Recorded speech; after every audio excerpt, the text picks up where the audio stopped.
Minamahal na kapatid sa Iglesia ni Cristo, binarapat po ng ating tagapamahalang pangkalahatan, ang kapatid na Eduardo Manalo, na ipabatid sa inyo ang pananaw ng pamamahala ng Iglesia tungkol sa ilang mga kaganapan sa ating bansa nitong mga nagdaang araw.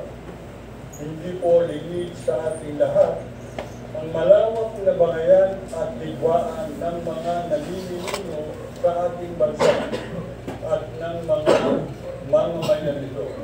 Bulsod ng mga away politika na nagdudulot ng pagkakabahabahagi, hindi lamang sa mga nanunungkulan sa gobyerno, kundi maging sa saloobin at opinyon nating mga Pilipino. Sa harap ng mga pangyayaring ito, nananatili ang pagnanais ng Iglesia ni Cristo na magkaroon ng kapayapaan at pagkakaisa sa ating bansa. Bukod pa rito, nais din natin ang patas na pagpapatupad ng batas.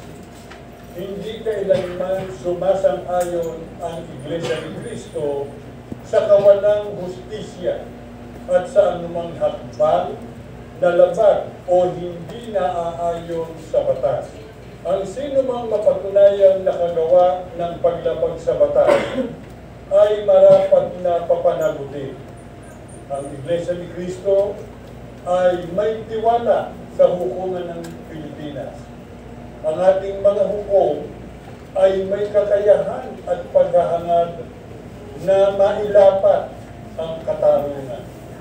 Kaya naman ang nais natin ay dito litisig sa ating bansa ang sino mang inaakusahan ng paglabag sa batas.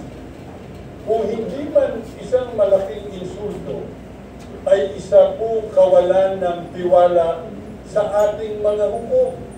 Kung hindi sa kanila ihaharap at lilitisin ang sino mang Pilipino na inaakusahan ng paglabag sa batas.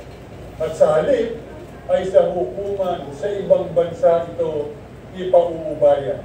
Hindi magandang masimulan na ang isang mamamayang Pilipino ay basta na lamang arestuhin nang hindi sinunod ang due process at isuko siya sa banyagang hukuman upang iyon ang lumiti sa kanya.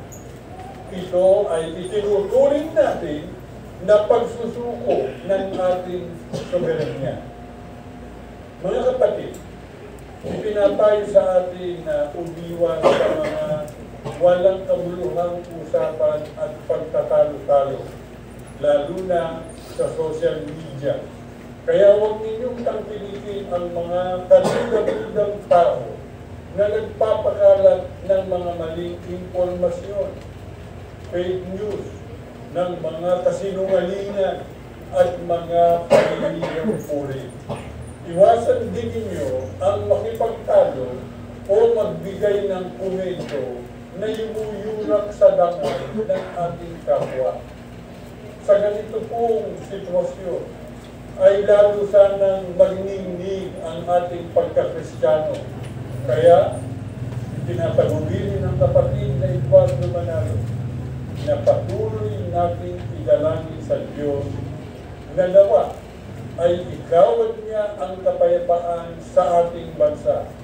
Hindi lamang para makapabuhay tayo ng iwasan bilang mga mamamayan nito, kundi higit sa lahat ay para payapa natin maitaguyod ang paglilingkod natin sa Kanya.